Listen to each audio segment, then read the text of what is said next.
The Hideout in Tarkov has been around for a while now, and it's seen numerous ups and downs as far as what's meta and how much people care about it. I was thinking today I could run you through my fully upgraded Hideout and talk about what I actually use it for in this current patch and state of Tarkov, so you guys can see for yourself if the Hideout is something you should care about. Let's get into it.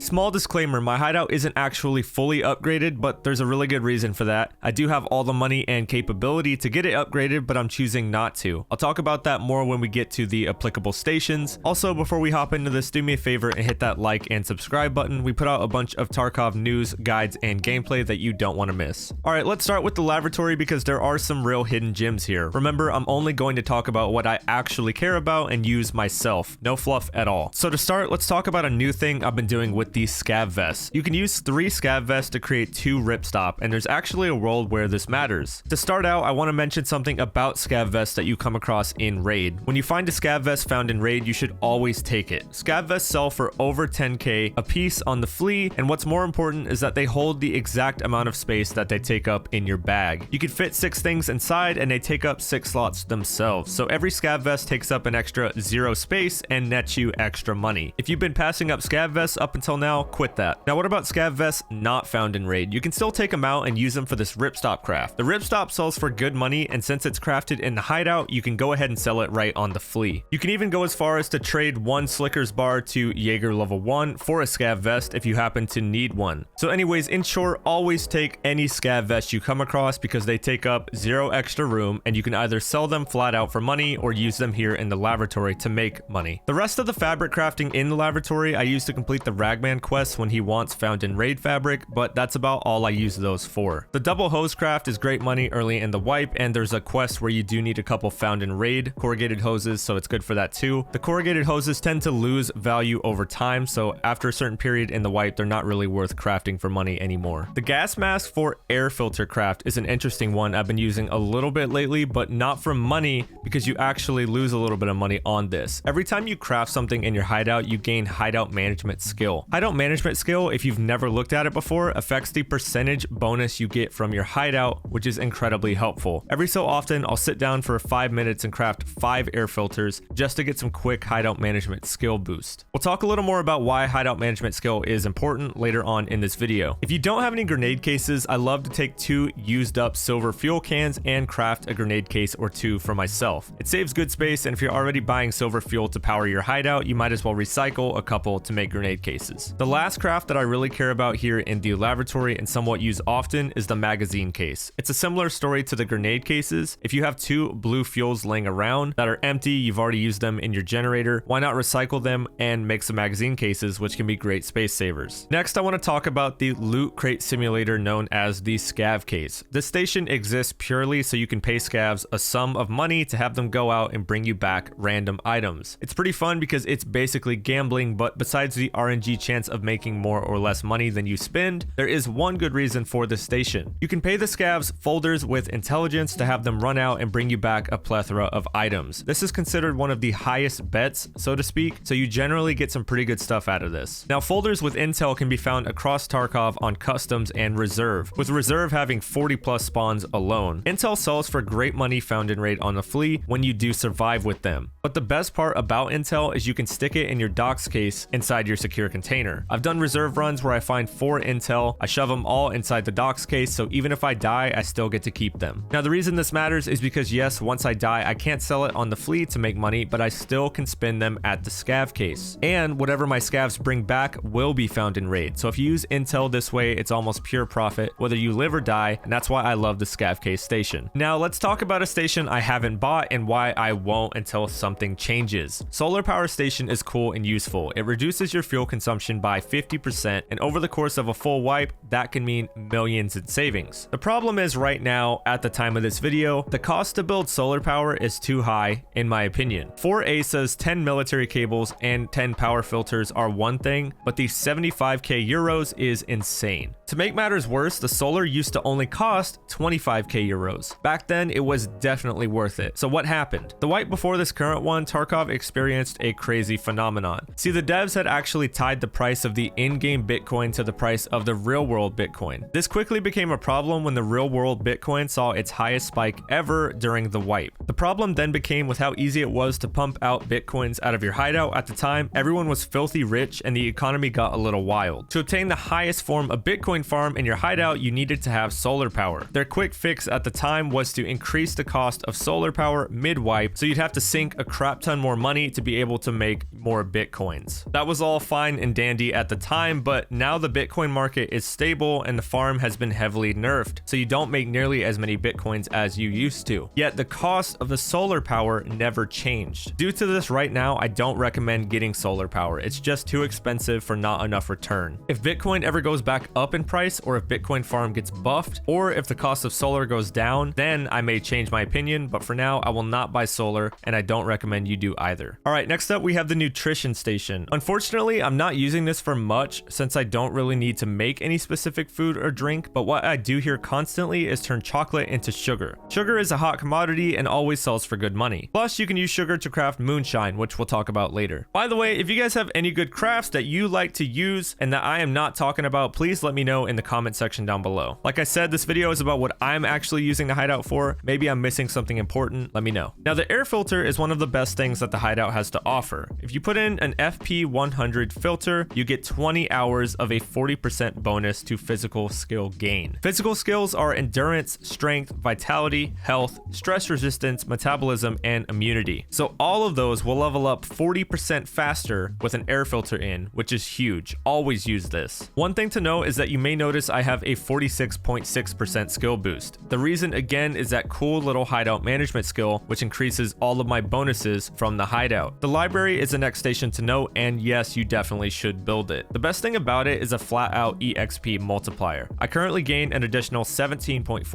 EXP from each raid. It starts at a 15% boost, but again, thanks to the hideout management skill, it can go up. You also gain a nice practical skill boost, which boosts surgery skill, covert movement, search skill, mag drills, weapons maintenance, crafting, and the hideout management skill itself. It's kind of weird to think about, but with the library, the higher your hideout management skill, the faster you end up leveling hideout management. I know it may seem like a few of these stations are pretty useless, and I'm not gonna lie, a lot of the crafts are very niche and not worth it usually. The med station for me is really no exception to that rule. Sure, a few of these can break even here and there, but for the most part, I only use the med station for Propital. Propital is a combat painkiller that also gives you a health regen. In my opinion, it's the best combat painkiller in the game, and I have one hotkeyed for every raid. If you want the most bang for your buck, before you do spend a golden star and ibuprofen, use them all the way down to 1 charge. That's right, you can use a 1 out of 10 golden star and a 1 out of 15 ibuprofen in this craft, and it works just the same. This actually goes for any craft in the hideout. If an ingredient has multiple uses, you can run it down all the way to 1 and then use it to craft. So make sure to get your use out of the crafting materials before you spend them. Now, of course, here at the med station, there's a few things you're gonna need down the road, like found in raid LEDXs, found in raid defibs, stuff like that, and you can also craft those here too, but after I'm done doing those, I really don't ever do them again. We definitely use the boost generator as often as possible. Typically, the moonshine will net you more money than it costs to obtain, the 2 sugar and the purified water. So this station is almost always worth it. Next station over is the water collector, which we can use to make some purified water. Again, the water filters you have to buy to make this usually cost a lot less than the finished product of purified water itself, so this is worth it too. And now we finally get to the Bitcoin farm. This is always the hot topic in the hideout, with people constantly wondering if it's something they should focus on. Like I mentioned earlier, Bitcoin right now is not anywhere near where it once was. Last swipe, you could sell Bitcoin for nearly 900,000 a piece, and right now it's only worth about 300k, which is still great money, don't get me wrong, but the pace at which you obtain Bitcoin is also way down. With 25 cards in right now, which is the max you can put in without doing solar power, you can make 1 Bitcoin every 20 hours. I love the Bitcoin farm and I use it still, but I'm not rushing it, nor am I going to get it past 25 cards until something changes with the solar power. I've been filling it up with graphics cards that I die with, because when I get a graphics card in raid and I get out alive with it, I just want to sell it for quick cash. The Intel Center is cool for a few reasons. First, you get a reduction to your Scav cooldown timer, you get more money from quest rewards, insurance return time goes down, and it costs you less to sell things on the fleet. Of course, these are also all affected by the hideout management skill, which is why you see these strangely specific percentage boosts on mine. As far as crafting goes for the Intel Center, I used to craft graphics cards all the time and sell them for money, but these days I find that the ingredients cost so much that it's usually not worth it to spend so much time making the cards. If you do have some of the materials already, or you happen to need Founding Raid graphics cards for some reason, this will definitely be worth it for you, but I found a much better use for the Intel Center recently, crafting flash drives and then crafting folders with Intel with those flash drives. It ends up not really costing that much to make the 3 flash drives initially, and then you can turn those 3 flash drives and some paper into a folder with Intel. Now, you can just flat out sell this Intel for profit on the flea if you want. I like to put it into my Scav case and see what the Scavs are going to come up with, because I just think the Scav case is fun. Now, the weapons workbench has a ton of potentially good crafts, but it really depends on what you want to use, and I'll run you through a few of my favorites. Above all else, when I don't know what to craft, I will make green gunpowder. All you need is 1 smoke grenade and 2 M67 grenades, which are actually really cheap once you can buy them from Prapper. That gets you 1 green gunpowder, which you can either use for other crafts or just flat out sell for profit. Like I said, this is my go-to default craft when there's nothing else running. Another craft I enjoy is the power cord to wires craft. This is another one of those things where it's really profitable towards the beginning of the wipe and it kind of tapers off by the end. You find a lot of power cords out there in PCs and you can double your money by making wires with them. This is just a great craft for money. Right now, 2 greens and a blue will also craft you 200 7.62 BP ammo, which is some of the best ammo in the game right now. Especially if you craft your own green gunpowder, you can't go wrong with this one. Keep in mind, 1 green and 1 blue gunpowder and some matches will create 2 red gunpowders, which can be used for a bunch of good crafts as well. Everything based off the green gunpowder is a great option simply because green is so easy to get. 2 of the ammo crafts that I really enjoy are the 9mm 7N31 and the 7.62